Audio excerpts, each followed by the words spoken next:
Buenos días amigos y seguidores del canal de efemérides mexicanas e internacionales. Vamos a pasar a hacer la lectura del resumen del resumen que viene cargadito.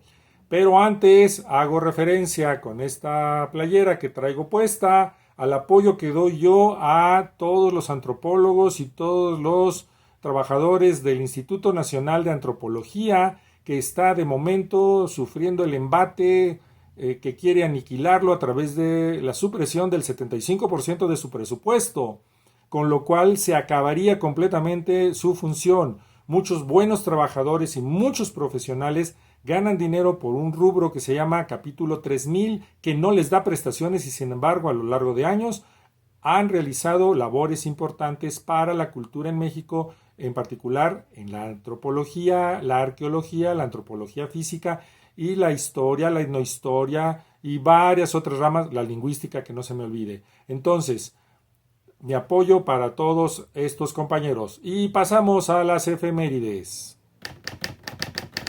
Tenemos que el primer virrey que estuvo aquí en tierras que ahora son México, el señor Antonio de Mendoza, después de un tiempo fue trasladado a Perú y allá en Lima fallece un día como hoy en 1552.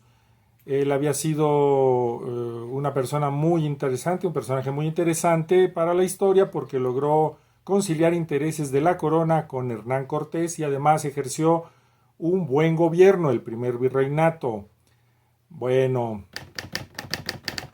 tenemos una nota muy interesante. En 1732 nace en la hacienda de Acebedotla, en Tetipac, del hoy estado de Guerrero, Joaquín Velázquez Cárdenas y León, quien será abogado, astrónomo e ingeniero en minas. Él es nuestro primer científico, en este caso novohispano, habitante de tierras actuales mexicanas, que enfrentó un reto científico.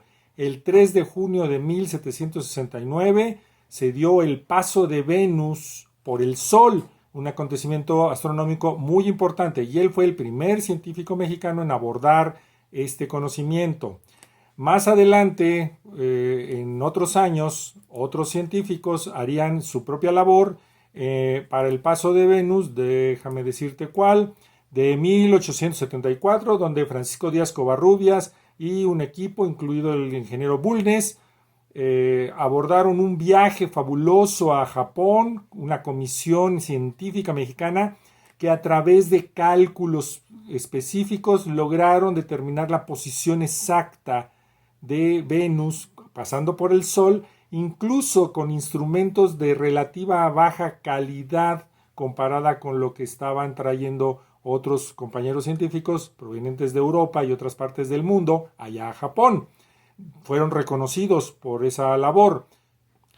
Como sus cálculos determinaron que en 1882 habría de pasar de nuevo Venus y podría ser visible desde la Ciudad de México, establecieron un proyecto para construir lo que ahora conocemos como el Torreón en el castillo de Chapultepec. Ellos establecieron que allí se iba a poder observar.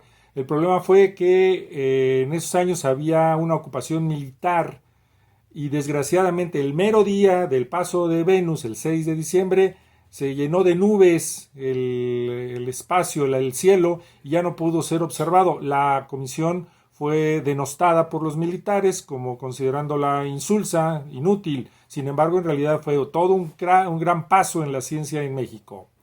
Bueno, estábamos mencionando que hoy nace Joaquín Velázquez Cárdenas y de León.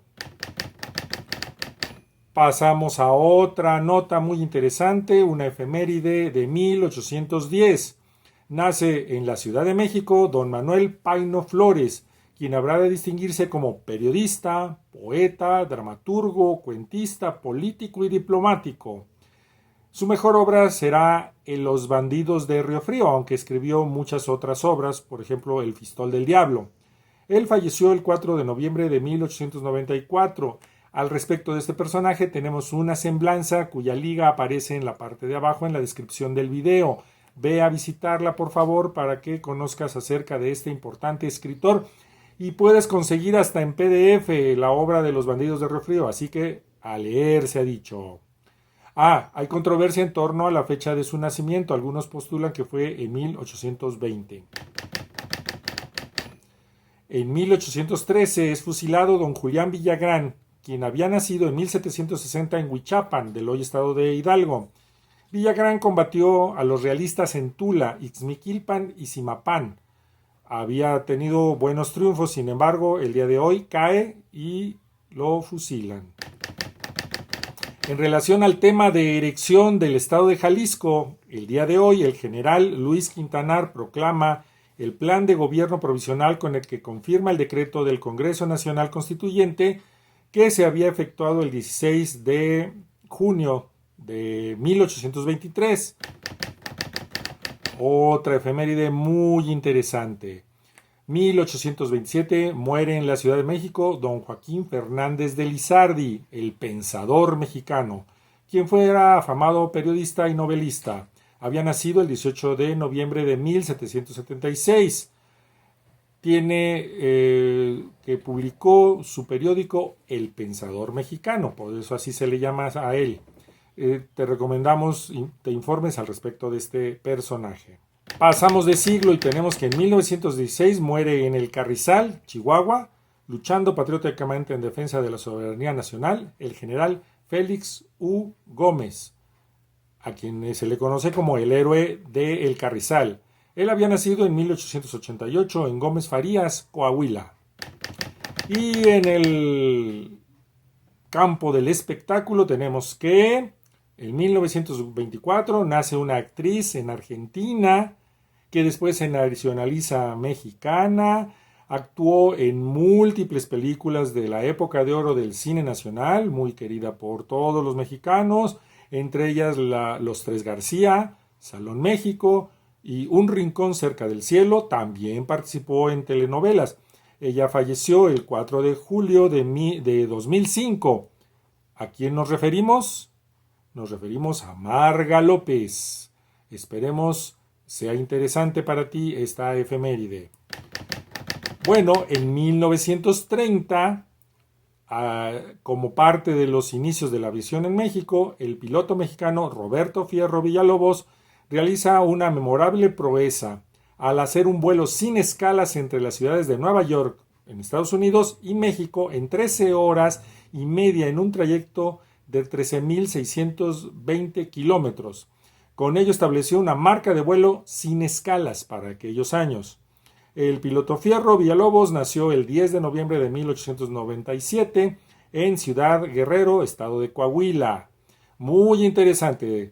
Por cierto, también como referencia tecnológica, aunque no corresponda a efeméride, en México se construyó una hélice llamada Anáhuac, que producía que los aviones viajaran a más velocidad y eso les daba mayor rendimiento a la gasolina de aquellos años. Eso permitió vuelos más largos. Muy interesante como aporte mexicano a la tecnología.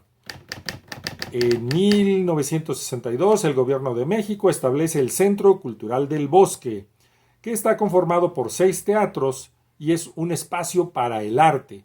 Surge originalmente con el nombre de Unidad Artística y Cultural del Bosque. Esta se localiza atrás del Auditorio Nacional. A veces muchas personas no lo ven porque siempre pasan por enfrente del auditorio y no van por atrás. Vayan a visitarlo en cuanto haya nuevas obras y espectáculos que ver en este espacio. Muy interesante. 6 teatros en un solo espacio.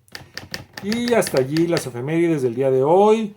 Nos vamos a congratular si tú nos das like a este video, si le das a la campanita, si nos dejas un comentario que hable acerca de una efeméride o un dato interesante que pudieras aportar o cualquier otro comentario. Visita nuestro blog, visita la semblanza del día de hoy, ya dijimos que es del don Manuel Paino, el escritor. Entonces, que te la pases muy bien este día 21 de junio que en México conmemoramos el Día del Padre, aunque ya nos lo cambiaron de fecha.